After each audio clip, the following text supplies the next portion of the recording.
한국은행이 기준금리를 11개월째 동결했습니다.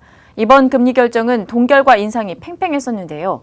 특히 정부가 금리 인상 발언을 하면서 한은이 어떤 선택을 할지 주목되는 상황이었습니다.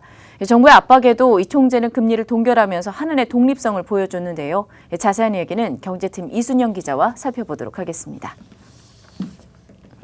네, 이 기자, 오늘 우선 한은이 기준금리를 동결을 했습니다. 네, 그렇습니다. 네. 한은은 오늘 오전 금융통화위원회를 열고 이달 기준금리를 연 1.5%로 동결한다고 밝혔습니다. 7번째 동결이고요. 네. 11개월째 제자리입니다. 오늘 금융통화위원회는 한국은행 기준금리를 현재의 1.50%로 유지하기로 결정을 했습니다. 그동안 잠재 성장률 수준의 성장세가 이어지고 물가가 목표 수준에 근접해 갈 것으로 예상된다면 통화정책의 완화 정도를 조정할 필요가 있다고 하는 입장을 저희들이 일관되게 밝혀왔습니다. 그렇지만 지금 특히 대외 여건의 불확실성이 한층 높아진 상황이기 때문에 이번에 기준금리를 현 수준으로 유지키로 결정은 하되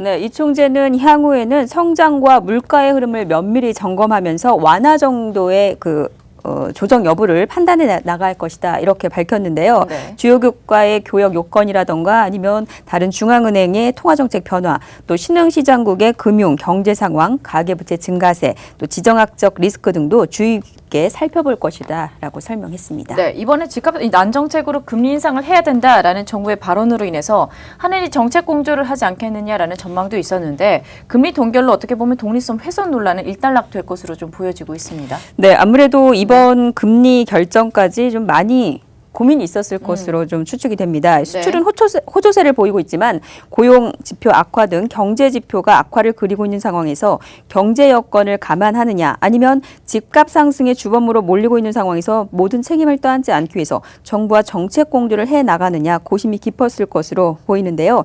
이 총재는 금리와 집값은 별개의 문제라면서 집값 상승에 따른 금리 인상론을 펼친 정부 당국자의 발언에 흔들리지 않는 모습이었습니다. 이 통화정책은 기본적으로 그런 주택가격에 대한 대책이 아닙니다. 물론 통화정책의 결과가 자산 가격에 영향을 줍니다. 예를 들면 완화 정책을 쭉 오래 하다 보면 자산 가격의 상승 요인으로 작용할 그런 하나의 팩터가 되는 건 이제 사실입니다만은 사실상 집값 주택가격, 특히 주택가격이라고 하는 것은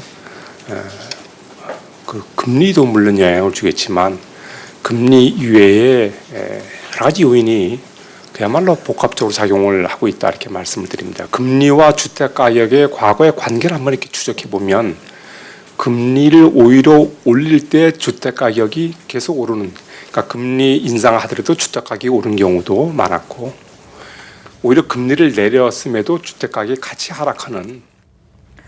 다음 달에도 이 같은 소신을 지킬 수 있을까요? 일각에서는 이번 동결에 대해서 최근 정부가 금리 인상 지지 발언을 내놓으면서 만약에 금리를 인상할 경우에 독립성 훼손에 대한 논란이 불거질 수 있다는 부담이 작용한 것으로 보고 있는 만큼 이달이 아닌 다음 달에 인상하지 않겠느냐라는 의견도 제기가 되고 있습니다. 또 게다가 올해 경제 성장률을 2.7%로 하향 수정하면서 전망치를 또 낮췄는데 자칫 양호한 흐름을 보이고 있는 수출과 내수까지 나빠진다면 더더욱 금리를 올리기 어렵기 때문입니다. 미국이 12월 금리를 올리게 되면 한미 기준금리 역전차가 1% 포인트까지 벌어지는 것 역시 다음 달 금리가 인상될 가능성을 높이고 있습니다. 네, 이렇게 해서 독립성 훼손과 논란을 잠재운 한국은행의 행보를 앞으로 지켜보도록 하겠습니다. 지금까지 이순영 기자와 함께했습니다.